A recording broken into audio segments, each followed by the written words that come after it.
In the golden blaze of the Gilded Age, wealth wasn't just made, it was paraded. Titans of industry like Rockefeller, Carnegie, and Vanderbilt built empires of oil, steel, and steam. Their names became synonymous with unimaginable riches. But another name stood among them, a dynasty whose influence ran through the very veins of America. Its streetcars, its ships, and its banks. The Whitneys. They were as close to American royalty as you could get. A family of immense power, political savvy, and staggering wealth. But while other dynasties of that era created ways to protect and grow their fortunes for a century or more, the great centralized financial empire of the Whitney family seems to have vanished. This isn't a story of a single spectacular collapse, a sudden crash that wiped out a fortune overnight. It's a quieter, more complicated story. It's a case study in how one of America's most significant Gilded Age fortunes was meticulously dissolved, generation by generation, until the colossal financial engine at its core ceased to exist. How does that happen? How does a family name stay famous while the financial dynasty it once represented fades into history? The story of the great Whitney fortune really begins with one man, William Collins Whitney. Born in 1841 in Conway, Massachusetts, to a family with deep Puritan roots, he was a descendant of English settlers who arrived in the 1630s. From the start, he was groomed for influence, graduating from Yale in 1863 and then Harvard Law. When he arrived in New York City, he wasn't an outsider hoping to make his way, but a man destined to run the place. Whitney's genius was twofold. First, he understood power. He was an active opponent of the Tammany Hall political machine, aligning himself with reformers who were cleaning up the city after the corrupt Tweed Ring. This work earned him a reputation for integrity and invaluable political connections. His marriage to Flora Payne, the daughter of a Standard Oil treasurer and U.S. senator, further cemented his position within the country's elite. His political rise led to his appointment as Secretary of the Navy under President Grover Cleveland in 1885. The U.S. Navy at the time was a relic of the Civil War, a fleet of aging wooden ships. With terrifying efficiency, Whitney transformed it into a modern, steel-plated force. He championed the domestic production of naval armor and modern weaponry, a move that revitalized America's shipbuilding industry and laid the groundwork for its emergence as a global naval power. Under his leadership, Congress authorized new battleships, including the fated USS Maine. But Whitney was more than a public servant. He was a capitalist of the highest order. After leaving office, he turned his full attention to the engine of New York City itself, its transportation. The city was a chaotic patchwork of horse-drawn streetcar lines. Whitney saw an opportunity for consolidation. He and other financiers began buying up these separate lines, merging them into a single massive entity, the Metropolitan Street Railway Company.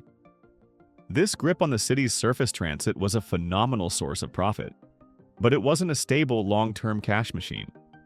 The company became badly over-leveraged and was later investigated for corruption, eventually falling into receivership after Whitney's death. To help manage his growing wealth, Whitney also became a prominent director at the Guarantee Trust Company of New York, one of the premier financial institutions of the era. This gave him a perch from which to direct his capital and influence the flow of money through the American economy. When William C. Whitney died in 1904, he left behind an estate estimated to be around $23 million. After adjusting for inflation, that represents a purchasing power of well over $1 billion today. He had created a true financial dynasty, a diversified empire of transit, banking, and industrial interests, seemingly built to last. The question was, what would the next generations do with it? The passing of a patriarch like William Whitney is a critical moment for any dynasty. The fortune now fell to his children, most notably his two sons, Harry Payne Whitney and William Payne Whitney. It was during their time that the Whitney name reached its absolute peak of social and cultural power, but it was also when the family's priorities began to change. Harry Payne Whitney, the eldest son, was a sportsman, investor, and 10-goal polo player. In 1896, he married Gertrude Vanderbilt in what was the society wedding of the decade. It was a merger of titans, the industrial and political might of the Whitneys, combined with the immense railroad and shipping fortune of the Vanderbilts. Together, Harry and Gertrude commanded a lifestyle of breathtaking opulence. They maintained a mansion on Fifth Avenue and a sprawling country estate in Old Westbury, Long Island. They were tastemakers, philanthropists, and the undisputed center of high society. But Gertrude Vanderbilt Whitney was far more than a socialite. She was a serious and talented sculptor who wanted a legacy of her own. She saw that American artists with bold, modern ideas were being ignored by the conservative art establishment. Starting in 1914, she used her vast wealth to support these struggling artists, establishing the Whitney Studio in Greenwich Village as a place to exhibit their work. Around 1929, she had assembled a personal collection of over 500 pieces of contemporary American art, featuring now iconic names like Edward Hopper and Stuart Davis. She offered the entire collection as a gift to the Metropolitan Museum of Art. In a decision that would prove to be one of the Met's greatest blunders, they turned her down. Unfazed, Gertrude decided if the establishment wouldn't support American artists, she would create a place that would. She founded the Whitney Museum of American Art in 1930, which opened its doors in 1931. It was a revolutionary act, but it was also a prime example of a new family pattern, turning financial capital into cultural capital. Money that might have been reinvested into business was instead being used to build a public legacy. Meanwhile, Harry's younger brother, Payne Whitney, was building his own colossal fortune. An astute investor and banker, he married Helen Hay, whose father, John Hay, had been President Lincoln's personal secretary and later Secretary of State. Like his brother, Payne was a monumental philanthropist. His enormous bequests supported institutions like the New York Public Library and funded the iconic Payne-Whitney Gymnasium at his alma mater, Yale. He commissioned the stunning 400-acre Green Tree estate in Manhasset as a wedding gift for his wife in 1904. This was the peak of the Whitney dynasty. Their wealth was staggering, their influence unparalleled. But making money for yourself, as William C. Whitney had done, is one thing. Preserving and growing that money across generations is something else entirely. As the family's focus drifted from finance and industry to the more refined worlds of art, sport, and philanthropy, the seeds of the great fortune's dissolution were being sown. Imagine a vast reservoir of water fed by a powerful spring. The first generation builds the dam and creates a massive source of power. But what happens next? What if instead of reinforcing the dam, the next generations focus on building beautiful fountains and irrigating public parks? The reservoir doesn't burst, it slowly drains. This is the story of the Whitney fortune. There was no single moment of collapse. Instead, a series of deliberate choices and structural realities ensured that the centralized financial power of William C. Whitney would slowly and irrevocably disperse. The first factor was the very tool designed to protect the wealth: the trust. William C. Whitney, like many men of his era, was wary of leaving vast sums of cash to heirs who might be reckless. So he placed the bulk of his estate into trusts. These legal instruments held the capital and paid out the income to the beneficiaries. The idea was to create a permanent engine of wealth that would provide for generations to come. On the surface, it's a brilliant strategy, but it had a profound and arguably fatal side effect. It fostered passivity. Heirs became recipients, not stewards. They were, in the parlance of old money, coupon clippers, beneficiaries who received regular checks from a trust managed by a bank. This system discouraged active engagement with the businesses that generated the wealth. The third and fourth generations had the fruits of the empire, but not the responsibility for running it. The second factor was simple arithmetic: generational dilution. William C. Whitney's children had their own children. With each passing generation, the pie was sliced into smaller and smaller pieces. A billion-dollar fortune, mighty in the hands of two heirs, becomes far less potent when divided among dozens of cousins. The unified dynastic purpose gives way to fragmented individual interests. Today, the number of William C. Whitney's descendants is plausibly in the hundreds, and while many are undoubtedly affluent, none are the kind of central financial power player their ancestor was. Third, the economic landscape changed dramatically. The cornerstone of W.C. Whitney's fortune, The streetcar monopoly was rendered obsolete by the rise of the automobile and subways. While families like the Rockefellers had a central, enduring business in Standard Oil, the Whitneys' portfolio was more diversified. This prevented a single point of failure, but also meant there was no single Whitney Inc.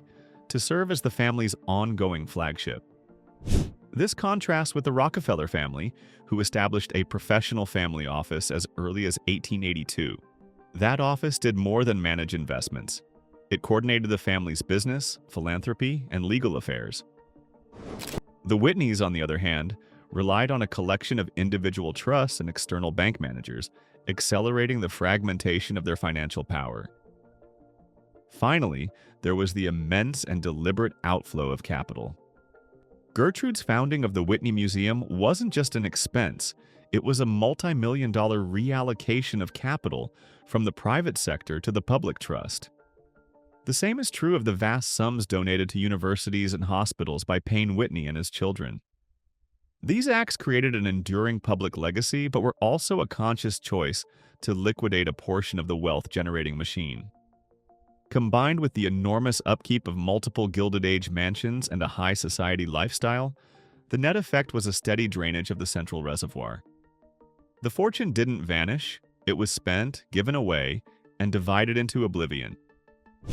While the great central fortune was dissolving, the Whitney DNA of ambition didn't just disappear.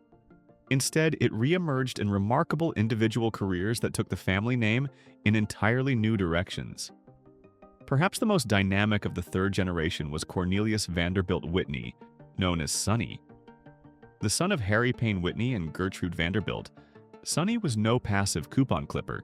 An adventurer and formidable businessman, he became a key backer of a fledgling airline around 1927 that would become Pan American World Airways, serving as its chairman until 1941. He was also a driving force behind the Hudson Bay Mining and Smelting Company in Canada, which grew into a major operation. He even ventured into Hollywood, becoming a significant backer of Technicolor and helping to finance classic films like Gone with the Wind. Sonny Whitney was a builder, but he was building his own empire, not tending to his grandfather's. Sonny's fourth wife, Marilou Whitney, became a celebrated public figure in her own right. After Sonny's death in 1992, she inherited a fortune estimated at around $100 million and became known as the Queen of Saratoga for her passionate philanthropy and revival of the town's social scene. Her own estate was substantial, but it was her personal fortune, managed and distributed according to her own will. On the other side of the family, Payne Whitney's son, John Hay Jock Whitney, carved out his own extraordinary legacy. After inheriting a massive trust fund, he could have lived a life of leisure.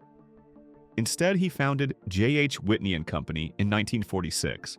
It was one of the very first venture capital firms in the United States, pioneering the idea of using risk capital to fund promising new businesses that banks wouldn't touch. Jock later served as the U.S. ambassador to the United Kingdom and became the publisher of the New York Herald Tribune. Like his cousin Sonny, Jock was an innovator, but his successes were his own. J.H. Whitney Capital Partners continues to operate today, a legacy of Jock's vision, but it is a modern private equity firm, not an old money family office. As the generations pursued their own paths, the great physical symbols of the family's power were also broken up. The magnificent 400-acre green tree estate in Manhasset is a perfect example. Following the deaths of Payne Whitney's heirs, the estate was not preserved as a single family compound. Instead, portions of the land were gifted or sold to organizations like the local hospital. The main residence is now operated by the Green Tree Foundation as a private conference center for international relations. Like the fortune itself, the estate was repurposed and fragmented, its value converted from a private asset into a public one. If this look into the mechanics of wealth and legacy is something you find compelling, consider subscribing for more stories that peel back the layers of history's most fascinating families. You might also enjoy our feature on the Vanderbilts, a saga of immense wealth and eventual decline that shares many parallels with the Whitneys. The link is in the description below. So, did the old money of the Whitney family truly disappear? No, not in the way a sunken ship disappears beneath the waves. It didn't vanish in a single dramatic event. Instead, the great Whitney fortune was transformed. It was diluted by the sheer number of heirs, fragmented by the independent ambitions of brilliant descendants, and consciously converted into philanthropic and cultural institutions that bear the family name. What has vanished is the central unified financial empire constructed by William Collins Whitney.